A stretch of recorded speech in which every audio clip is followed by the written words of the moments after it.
ازيكم يا احلى اخوات في الدنيا؟ وحشتوني اقسم بالله. اول حاجه تجارب النهارده تجارب جامده جدا هتعجبكم ان شاء الله. وبرضه لو انت ليك تجربه مع الجن مع اي شيء بتقولها في كومنت، وباذن الله بننزلها لك في الفيديو الجاي باذن الله. ونبدا على بركه الله بعد الاشتراك في القناه اللي انت هتعملوه واللايك على الفيديو ده وكومنت برايك وانت بتسمع على التجارب انت اللي هتقول يا اللي بتسمع حقيقي او لا. اول تجربه يا مرعب حقيقيه، تاني تجربه يا مرعب مثلا مش حقيقيه. ده اللي انا عاوزه منكم. ونبدا باول تجربه على بركه الله. هنبدأ بأول تجربة معانا الدكتورة سلوى. الدكتورة سلوى بعتها وبتقول والله يا مرعب أنا شغالة يعني دكتورة عظام، فكان عندي قبل كده حد جاي لي متكسر زي ما يكون حد ماسك مرزبة تقيلة وكان حاطه على حديد، ولا طريق ولا طينة ولا الكلام ده، حديد كان تحتيه ومكسر جسمه مدغدغه. شفت انت كده لما تقعد تدق في حاجة لحد ما تخليها زي الرماد؟ الراجل ده كان جاي عظمه من جوه رماد، لدرجة ان انا لما شفته معرفتش استوعب ابدأ بايه واشوف ايه من الشخص اللي جاي لي. فجأة لقيت الشخص ده مفيهوش اي شيء وقاعد بيفتح عينيه وبيبصله وبيضحك. الواحد فينا لما بيتعور او مجرد شعره في جسمه كده ألم بسيط لكمة ممكن يقعد يومين في البيت. واحد جاي متدغدغ متكسر قدامي مفتول وبيبصلي وعينيه تحس انها فيها ميه كده خفيفه بلمعه وبتبرق جامد، وانا ببصله كده ومرعوبه. كنت يا مرعب يعني هعملها على نفسي وانا واقفه قدامه من منظره وهو بيبتسم وانا مرعوبه قدامه وهو يبتسم ويضحك. ممكن تقول لي ده انس ولا جن؟ انا اغمى عليا بعديها ما تلتش بنفسي الا والدكاتره زمايلي بيفوقوني يا مرعب. ممكن تقول لي انت والناس اللي بتشوفنا ايه اللي حصل معايا ده؟ طبعا كل الاحترام والتقدير ليكي طبعا يا دكتوره، وتجربتك طبعا لطيفه فعلا، وهي دمها تقيل رعب كرعب ان حد يبقى بالمنظر ده قدامي وانا كده، يعني موقف صعب فعلا. فانا برضو كل الناس اللي عندنا في العيله وكل الناس اللي بيحبوني فعلا يردوا عليها يا جماعه بالتجربه بتاعتها في الكومنت. طبعا هناخد التجربه اللي بعديها معانا خالد امين شرطه. خالد بيقول انا كنت شغال واقف في مشرحة زينهم. طبعا انا كنت امين شرطه واقف هناك ماسك هناك، فضلت شغال اكتر من 9 شهور. خالد بيحكي لنا بيقول لي وانا شغال كنت طبعا ببقى بالليل واقف بسمع في المشرحه دي اصوات غريبه، انوار بتنور وتطفي.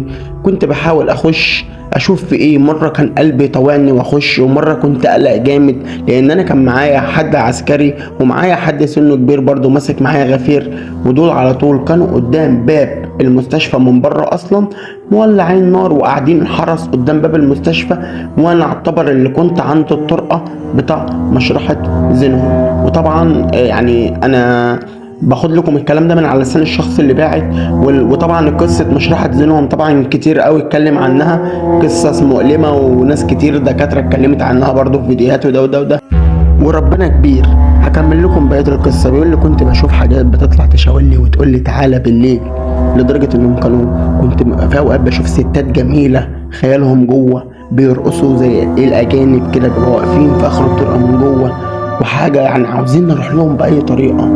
كنت مره اتردد كنت اطلع اصرخ للناس بره واقول لهم، يقولوا لي مفيش حاجه انت متهيألك. هم كانوا قدام عني وهم عارفين الكلام ده بس هم مش عاوزين ايه يخوفوني وكده، فما تخافش ده تهيؤات. وطبعا لما النهار طلع تاني يوم بتكلم معاهم قالوا لي ان فعلا الحاجات دي بتحصل ودي بتبقى ارواح وده وحصل 1 2 3 واحنا كنا بنشوف بس خلاص. وهم بيتكلموا بقى بهستيريا جامده، الموضوع مش فارق اتعودوا على كده.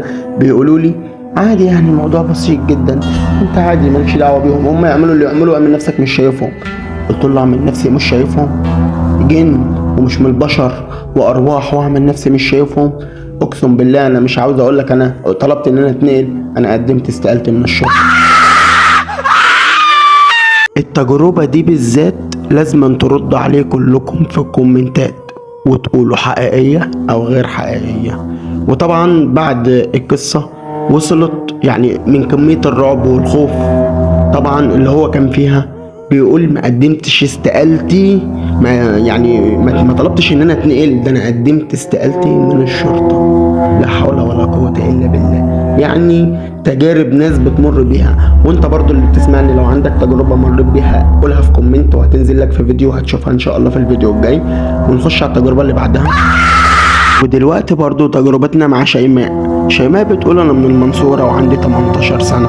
طبعا انا هقول لك على اللي كان بيحصل عندنا. بدأت معانا ان احنا كنا بنشوف خيالات في بيتنا. كنت عندي 15 سنة في الوقت ده، كنت عايشة انا وماما، بابا كان مسافر، واحنا كنت من المدرسة لبيتنا، وماما كانت عاملة كش كده بتلزق تنزل تشتغل فيه وتبيع فيه وكده، وانا كنت بنزل لها اخر النهار اساعدها، لحد ما فجأة حد يكلمني يبقى نازل يقول باب الشقة بتاعنا مفتوح. طب انا قافلاه ومتأكدة ان قافلاه، نروح نلاقي الباب مفتوح. ماما تزعق لي، وده قررت مره واثنين وثلاثه ان انا بسيب الباب مفتوح، بس مش انا اللي بسيبه وانا بقفله، وحد اللي بيفتحه.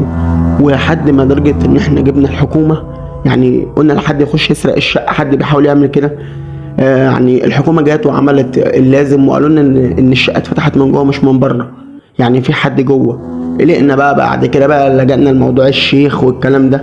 جبنا فعلا بعد ما كنت عندي بقى 16 سنة في الوقت ده، جبنا شيخ واتنين بدأوا يقرأوا في البيت، واحنا بنشوف حاجات واصوات غريبة وحاجات تكسر في البيت وحاجات مرعبة، وبنسمع صوت واصوات مختلفة، رعب وصريخ وحاجات استغاثة وحاجات مش كويسة جدا. ودخلنا في احساس انا وامي اللي كنا هنتجنن، لحد ما كان خلاص دخلت سن على 17 سنة واحنا بنعاني. فجأة البيت بتاعنا بدأ يولع، شقة ودور في العمارة اللي كنا قاعدين فيها. كانت العمارة بتاعتنا وكان ربنا رزقنا، وبابا كان مسافر، أمي برضو يعني موضوع الشغل كانت حاجة هي ما بتحبش تقعد في البيت، فربنا كان كرمنا. البيت بدأ يولع يا مرعب. أنا مش عايز أقول لك كل حاجة اتاكلت في بيتنا، المعالق، لبس أطفال، أي حاجة لو كان في ورقة طايرة من الشارع في البيت بالغلط محدش يشوفها بعينه اتحرقت في بيتنا. تقدر تقول لي يا مرعب انت والناس ايه اللي بيحصل معانا وايه اللي بيدور معانا لحد دلوقتي؟ احنا بنعاني كل مكان بنروحه. ممكن تفصل لي يا مرعب انت والناس اللي بتسمعنا؟ طب انا هسيب المتابعين والناس اللي بتشاهد الفيديو هم اللي يحكموا على التجربة دي، عشان نلحق ناخد اكبر عدد من التجارب وما نطولش الفيديو عليكم اكتر من كده. وانتوا ردوا عليها في الكومنت وعلى الناس في الكومنتات، التجربة الاولى صحيحة التانية غير صحيحة كده، وانا بشوف كل الكومنتات ونخش على التجربة اللي بعديها. تجربتنا التانية مع محمد بتقول لي انا من الفيوم. يا مرعب انا كان بيحصل مع ولادي ان ولادي كانوا متفوقين في المدارس، فجأة ولادي مبقاش متفوقين. فجأة ولادي خرجوا الشارع يعملوا حاجات مش كويسة، من الدخان لده.